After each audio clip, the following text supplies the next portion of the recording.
بسم اللہ الرحمن الرحیم۔ السلام علیکم اسٹوڈنٹس، کیسے ہو آپ لوگ؟ امید کرتا ہوں آپ سب ٹھیک ہوں گے۔ Welcome back to the new video and welcome back to the channel literature coverage. آؤ لٹریچر پڑھیں۔ اسٹوڈنٹس، آج کی اس ویڈیو میں ہم لوگ ایک بہت ہی انٹرسٹنگ ناول پڑھنے جا رہے ہیں جس کا نیم ہے a case of exploding mangoes. اس ناول کو ایک پاکستانی رائٹر محمد حنیف نے لکھا ہے۔ اس ناول کے بارے میں آپ لوگوں کو تھوڑا سا بتا دوں اسٹوڈنٹس، یہ ناول 20 مئی 2008 کو پبلش ہوا تھا۔ اس ناول کی لینگویج تھی انگلش۔ اس ناول کی نریشن ہے فرسٹ پرسن نریشن اور تھرڈ پرسن نریشن۔ اس ناول کا ژانرا ہے historical fiction. Setting of time اس ناول کی ہے 1988 کا ایئر، جب جنرل ضیاء الحق ایک فضائی حادثے میں وفات پا گیا تھا۔ تو 1988 سے پہلے کیا حالات تھے، 1988 میں جب جنرل ضیاء الحق کا فضائی حادثہ ہو گیا اس ٹائم کیا حالات تھے، اور حادثہ ہونے کے بعد کیا حالات تھے، یہ دکھایا گیا اس ناول کے اندر۔ اور سیٹنگ آف پلیس اس ناول کی ہے Pakistan. Students, a case of exploding mangoes یہ ایک کامک ناول ہے، اور اس ناول کو Shakti Bhatt first book prize دیا گیا تھا 2008 میں، اور اس ناول کو بیسٹ فرسٹ بک کیٹیگری میں کامن ویلتھ بک پرائز دیا گیا تھا 2009 میں۔ A case of exploding mangoes اس ناول کے رائٹر محمد حنیف کے بارے میں تھوڑا جان لیتے ہیں اسٹوڈنٹس۔ محمد حنیف نومبر 1964 میں اوکاڑا پنجاب پاکستان میں پیدا ہوا تھا، اور ابھی تک محمد حنیف زندہ ہے۔ Muhammad Hanif British Pakistani author, novelist, playwright اور ایک جرنلسٹ ہے۔ پاکستان ایئر فورس اکیڈمی سے محمد حنیف نے ایک پائلٹ آفیسر کے طور پر گریجویشن کی تھی، لیکن پھر محمد حنیف نے جرنلزم میں اپنا کریئر شروع کیا۔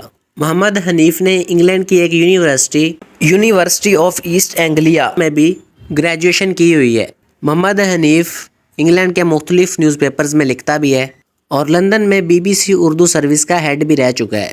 تو چلیے اسٹوڈنٹس، اب بڑھتے ہیں a case of exploding mangoes اس ناول کی طرف۔ یہ ناول ایک ریئل انسیڈنٹ پر بیسڈ ہے کہ جنرل ضیاء الحق کا دور حکومت کیسا تھا اور جنرل ضیاء الحق کی وفات کیسے ہوئی۔ تو جنرل ضیاء الحق کون تھا، اس کے بارے میں اسٹوڈنٹس آپ لوگوں کو پتہ ہونا چاہیے۔ جنرل محمد ضیاء الحق 12 اگست 1924 میں Jalandhar Punjab province British India میں پیدا ہوا تھا، اور 17 اگست 1988 میں بہاولپور پنجاب پاکستان میں اس کی ڈیتھ ہو گئی تھی ایک فضائی حادثے میں۔ جنرل محمد ضیاء الحق ایک پاکستانی ملٹری آفیسر تھا اور پاکستان کا چھٹا پریزیڈنٹ تھا۔ 1978 سے لے کر 1988 تک یہ پاکستان کا پریزیڈنٹ رہا۔ اس کے علاوہ general Muhammad Zia ul Haq second chief of army staff تھا پاکستان آرمی کا۔ 1 مارچ 1976 سے لے کر اپنی موت تک یہ second chief of army staff رہا۔ اس کے علاوہ جنرل محمد ضیاء الحق چیف مارشل ایڈمنسٹریٹر بھی تھا۔ 5 جولائی 1970 سے لے کر 24 مارچ 1985 تک جنرل محمد ضیاء الحق چیف مارشل ایڈمنسٹریٹر تھا پاکستان میں۔ ایسا کہا جاتا ہے کہ جنرل محمد ضیاء الحق اسلام پر عمل کرتا تھا، نیک مسلمان تھا، اور میں نے اپنے بڑوں سے سنا ہے کہ جنرل محمد ضیاء الحق 5 وقت کا نمازی تھا اور تہجد بھی پڑھتا تھا۔ اور جنرل محمد ضیاء الحق نے اپنے دور حکومت میں یہ قانون بنایا تھا کہ جو مسلمان نماز نہیں پڑھے گا اسے سزا دی جائے گی۔ تو اس وجہ سے جو لوگ کبھی مسجد نہیں بھی گئے تھے وہ بھی نماز پڑھنا شروع ہو گئے تھے۔ مسجدوں میں باقاعدہ حاضری لگتی تھی کہ کون نماز پڑھنے آیا ہے اور کون نہیں آیا، اور جو نماز پڑھنے نہیں آتا تھا اسے سزا دی جاتی تھی۔ اور میں نے اپنے بڑوں سے سنا ہے، وہ کہتے ہیں کہ جنرل محمد ضیاء الحق کے دور حکومت میں اس وقت لوگ کہتے تھے جے نماز پڑھن نہ گئے تو پولیس پہ جانی جے، فوج پہ جانی جے، تو انہیں جیل چھوڑ دینا۔ یہ کہنے کا مطلب یہ ہے کہ جنرل محمد ضیاء الحق نے اپنے دور حکومت میں اس طرح کے قانون بنائے تھے کہ لوگ اسلام پر عمل کریں۔ جنرل محمد ضیاء الحق نے شرعی عدالتیں بھی قائم کی تھیں جہاں پر اسلامی قانونوں کے مطابق لوگوں کے جرائم کا فیصلہ کیا جاتا تھا۔ اور کچھ بکس میں لکھا ہوا ہے کہ جنرل محمد ضیاء الحق اسلام کی بات تو کرتا تھا لیکن اپنی بیوی کے ساتھ یہ برا سلوک کرتا تھا۔ اب جنرل محمد ضیاء الحق کی وفات کیسے ہوئی اس کے بارے میں اسٹوڈنٹس آپ لوگوں کو پتہ ہونا چاہیے۔ 17 اگست 1988 کے دن جنرل محمد ضیاء الحق بہاولپور میں موجود تھا، اور اس کے ساتھ پاکستانی آرمی اور امریکن آرمی کے سینئر آفیسرز بھی موجود تھے۔ بہاولپور میں امریکن آرمی کے M1 ابرامز ٹینک کی پریڈ دیکھنے کے بعد جنرل محمد ضیاء الحق اور اس کے ساتھ پاکستانی آرمی اور امریکن آرمی کے آفیسرز ایک پلین میں سوار ہو گئے جس کا نام تھا C-130 ہرکیولیس ایئر کرافٹ۔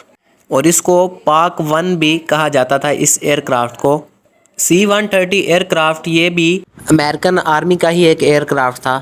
اس ایئر کرافٹ پر 30 لوگ سوار ہوئے، 17 پیسنجرز تھے یعنی کہ جنرل محمد ضیاء الحق اور دوسرے آرمی آفیسرز، اور 13 کرو ممبرز تھے یعنی ہوائی جہاز کا جو عملہ ہوتا ہے نا اس کے ممبرز تھے۔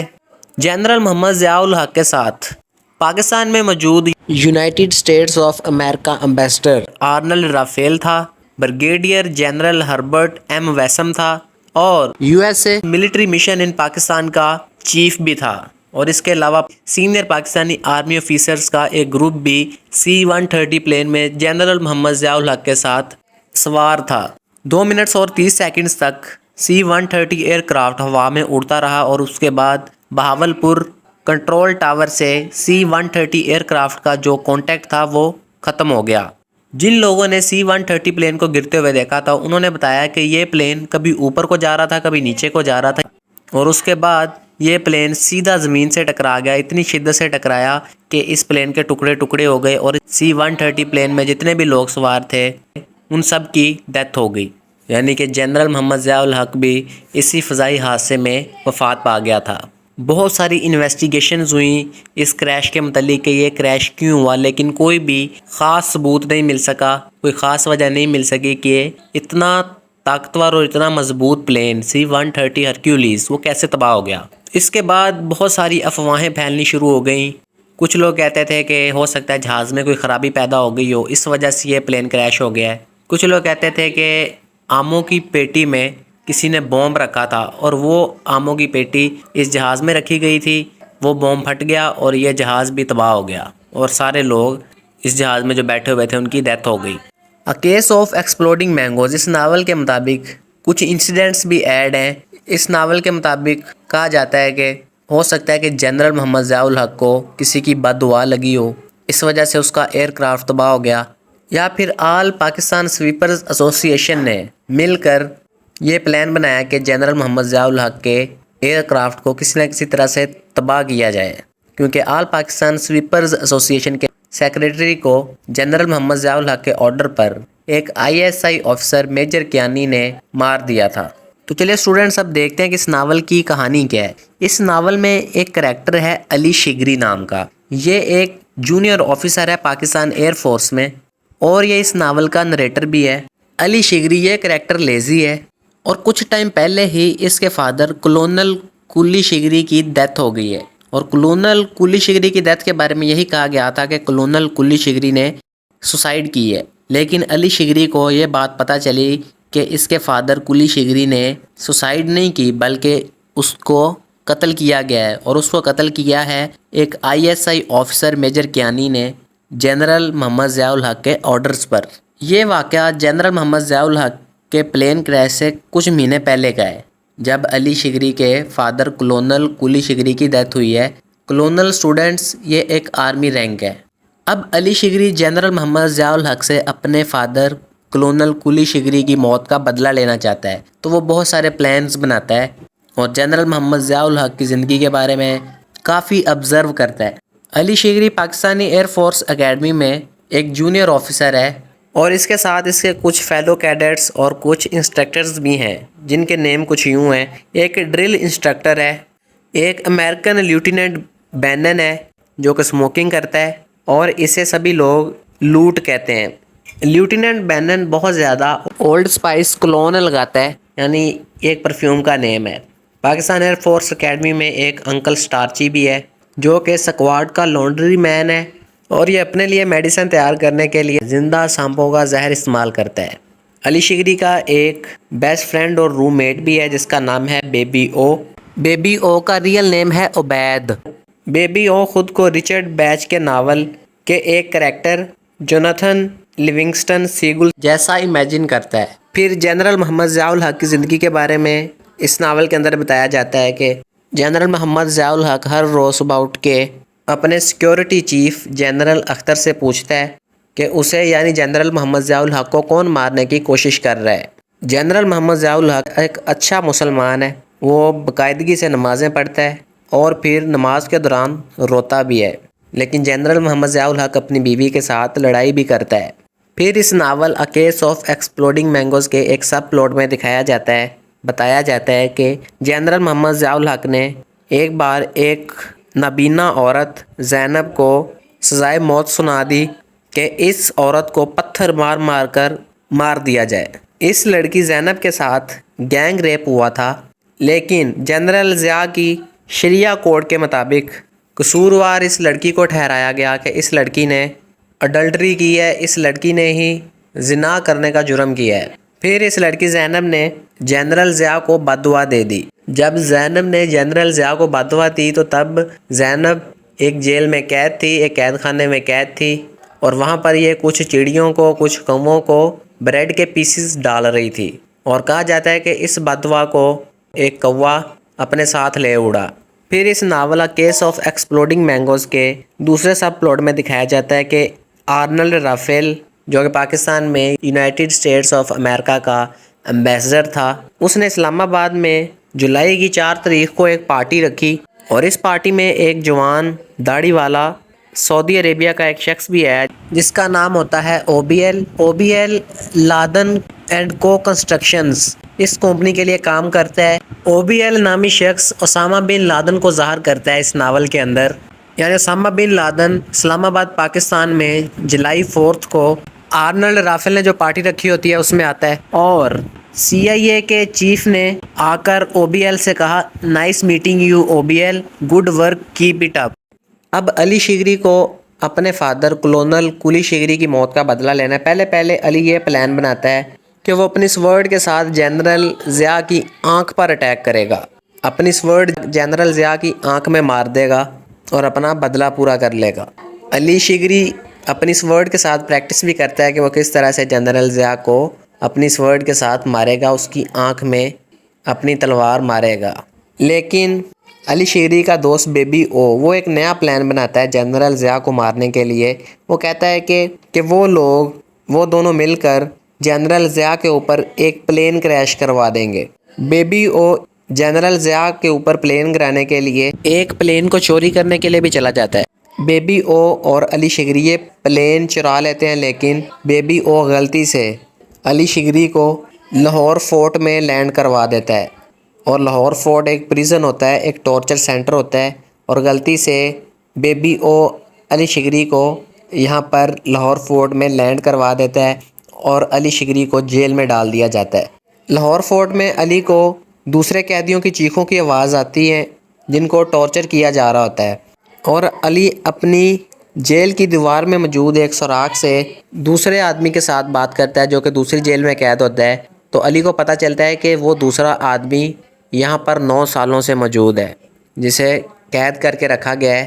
پھر علی کو پتہ چلتا ہے کہ لاہور فورٹ کو ٹارچر سینٹر میں تو اس کے فادر نے کنورٹ کیا ہے۔ پھر علی شگری کہتا ہے کہ نائس ورک ڈیڈ۔ پھر لاہور فورٹ میں علی شگری کے پاس میجر کیانی بھی آتا ہے علی کو ٹارچر کرنے کے ارادے سے۔ پھر کیا ہوتا ہے کہ ISI آرگنائزیشن کے آرڈرز میں کوئی تبدیلی آتی ہے اور علی کو جیل سے رہا کر دیا جاتا ہے، اور علی ٹارچر سے بچ جاتا ہے۔ علی شگری واپس پاکستانی ایئر فورس اکیڈمی میں آ جاتا ہے۔ وہاں آ کر علی کو پتہ چلتا ہے کہ اسے اس سکواڈ میں شامل کیا گیا ہے جو کہ پریڈ کرے گی اور جنرل ضیاء کے لیے سائلنٹ ڈرل سلیوٹ پرفارم کرے گی۔ اب علی کے پاس موقع آ گیا تھا اور اس نے فیصلہ کر لیا تھا کہ وہ اپنی تلوار پر سانپ کا زہر لگا کر اس تلوار کے ساتھ جنرل ضیاء کے ہاتھ پر وار کرے گا اور جنرل ضیاء کی باڈی میں سانپ کا زہر انجیکٹ کر دے گا، جس سے جنرل ضیاء کی ڈیتھ ہو جائے گی۔ اس سائلنٹ ڈرل سلیوٹ کے بعد جنرل ضیاء پاک 1 ایئر کرافٹ پر سوار ہو جاتا ہے، یعنی کہ C-130 ہرکیولیز ایئر کرافٹ پر جنرل ضیاء اب سوار ہو گیا ہے دوسرے آرمی آفیسرز کے ساتھ۔ وہ آپ کو میں نے پہلے بتایا ہوا ہے اسٹوڈنٹس کہ ان آرمی آفیسرز میں کچھ پاکستانی ملٹری آفیسرز سے اور کچھ امریکن ملٹری آفیسرز سے۔ یہاں سے یہ پتہ چلتا ہے کہ سائلنٹ ڈرل سلیوٹ بھی بہاولپور میں ہی ہوئی تھی، جس میں علی شگری نے جنرل ضیاء کو اپنے باقی سکواڈ ممبرز کے ساتھ یہ سائلنٹ ڈرل سلیوٹ پیش کی تھی۔ اس ناول میں یہ نہیں بتایا جاتا کہ علی جنرل ضیاء کو مارنے کی کوشش میں کامیاب ہو پایا یا نہیں، یہ بات یہاں پہ کنفرم نہیں بتائی گئی۔ باقی پھر اسٹوڈنٹس آپ لوگوں کو کہانی پتہ ہے کہ کیا ہوا تھا C-130 ہرکیولیز پلین، جس میں general Zia, Pakistani military officers اور امریکن ملٹری آفیسرز سوار تھے اور جہاز کا عملہ بھی سوار تھا، یہ جہاز زمین کے ساتھ ٹکرا کر تباہ ہو گیا اور اس پلین میں سوار سبھی لوگوں کی ڈیتھ ہو گئی۔ اے کیس آف ایکسپلوڈنگ مینگوز، یہ ٹائٹل یہ شو کرتا ہے کہ جب جنرل ضیاء الحق C-130 یا پھر پاک 1 پلین میں سوار ہو رہا تھا تو جہاز کے اڑنے میں بھی تھوڑی ہی دیر تھی کہ کسی نے آموں کی پیٹی جس کے اندر بوم تھا وہ اس جہاز میں رکھ دی، اور جب یہ جہاز اڑا تو بوم پھٹ گیا اور اس کے ساتھ جہاز بھی تباہ ہو گیا، زمین پر گر گیا اور جہاز میں سوار سبھی لوگوں کی ڈیتھ ہو گئی۔ لیکن یہ ایک کہانی ہے، کنفرم نہیں ہے کہ آموں کی پیٹی میں ہی بوم تھا اور اس بوم کے پھٹنے سے ہی ان لوگوں کی ڈیتھ ہوئی تھی یا پھر پلین کریش ہوا تھا۔ A case of exploding mangoes, اس ناول میں پھر کچھ کوسچنز پوچھے گئے ہیں کہ کیا یہ جہاز اس کوے کے ٹکرانے کی وجہ سے تو تباہ نہیں ہوا کہ جس کوے کو زینب بریڈ کے ٹکڑے کھلا رہی تھی اور اس وقت زینب نے جنرل ضیاء کو بددعا دی اور یہ کوا وہ بددعا لے کر اڑ گیا اور جہاز کے انجن کے ساتھ ٹکرا گیا اور اس طرح سے یہ جہاز تباہ ہو گیا؟ یا پھر آل پاکستان سویپرز ایسوسی ایشن نے مل کر اپنے جنرل سیکرٹری کی ڈیتھ کا بدلہ لینے کے لیے آموں کی پیٹی میں بوم لگا دیا تھا، اور آل پاکستان سویپرز ایسوسی ایشن کے جنرل سیکرٹری کو میجر کیانی نے مارا تھا۔ اس بات کا بدلہ لینے کے لیے آل پاکستان سویپرز ایسوسی ایشن نے آموں کی پیٹی میں بوم لگا دیا اور اس بوم کے پھٹنے سے جہاز بھی پھٹ گیا، جہاز بھی تباہ ہو گیا اور جنرل ضیاء اور باقی ملٹری آفیسرز کی ڈیتھ ہو گئی۔ یا پھر ہو سکتا ہے کہ جہاز اس وجہ سے تباہ ہو گیا ہو کہ جنرل ضیاء کے قریبی لوگوں میں سے کسی نے پلین کو کریش کروانے کا پلان بنایا ہو، یا ہو سکتا ہے کہ C-130 پلین کو کریش کروانے میں امریکن انٹیلیجنس ایجنسی CIA کا ہاتھ ہو، یا ہو سکتا ہے کہ C-130 پلین میں کوئی خرابی پیدا ہو گئی ہو، اس وجہ سے یہ جہاز تباہ ہو گیا ہو۔ پھر اس ناول کے اینڈ پر یہ پتہ چلتا ہے کہ اس ناول کا آتھر محمد حنیف پاکستان میں پولیٹیکل سٹیٹ پر بڑا ہی سٹائر کرتا ہے، اپنے سٹیریکل کمنٹ دیتا ہے۔ A case of exploding mangoes, اس ناول کے اینڈ پر قرآن پاک کی سورہ یونس میں حضرت یونس علیہ السلام کی دعا والے پیسیج کی تلاوت ہو رہی ہوتی ہے۔ تو اسٹوڈنٹس، اس کے ساتھ ہی اے کیس آف ایکسپلوڈنگ مینگوز یہ ناول ختم ہو جاتا ہے۔ جنرل ضیاء الحق جس ایئر کرافٹ میں سوار تھا C-130 ایئر کرافٹ میں، وہ کس طرح سے کریش ہوا اس کے بارے میں بہت ساری انویسٹیگیشنز کی گئیں، لیکن کوئی بھی پختہ کوئی بھی صحیح ریزن پتہ نہ چل سکی کہ آخر C-130 پلین کیوں کریش ہو گیا۔ جب جنرل ضیاء کا دور حکومت تھا تو تب محمد حنیف نے اپنا ایڈلٹ ہوڈ کا ٹائم پاکستان میں گزارا تھا، جنرل ضیاء کے دور حکومت میں ہی، اور جب جنرل ضیاء کی وفات ہوئی تو محمد حنیف کو بڑی کیوریوسٹی تھی کہ وہ جنرل ضیاء کی ڈیتھ کے بارے میں انویسٹیگیشن کرے اور پلین کریش کیوں ہوا اس کے بارے میں بھی انویسٹیگیشن کرے۔ تو اس نے انویسٹیگیشن کی بھی، لیکن کوئی بھی خاص رزلٹ سامنے نہیں آیا اس انویسٹیگیشن کا۔ تو اس انسیڈنٹ کی وجہ سے محمد حنیف نے یہ سیمی فکشنل بک لکھی جس کا نام تھا a case of exploding mangoes, اور یہ بک بہت زیادہ سیل ہوئی۔ اس ناول میں سوشل اور پولیٹیکل کمنٹریز موجود ہیں۔ اس ناول کو 16 لینگویجز سے زیادہ لینگویجز میں ٹرانسلیٹ کیا جا چکا ہے۔ کاملہ شمسی نے اس ناول کے بارے میں کہا تھا، "One of the most exciting novels I have read in a long time." تو اسٹوڈنٹس، میں امید کرتا ہوں کہ آپ لوگوں کو اے کیس آف ایکسپلوڈنگ مینگوز یہ ناول سمجھ میں آیا ہوگا۔ آج کی ویڈیو یہیں پہ اینڈ کرتے ہیں۔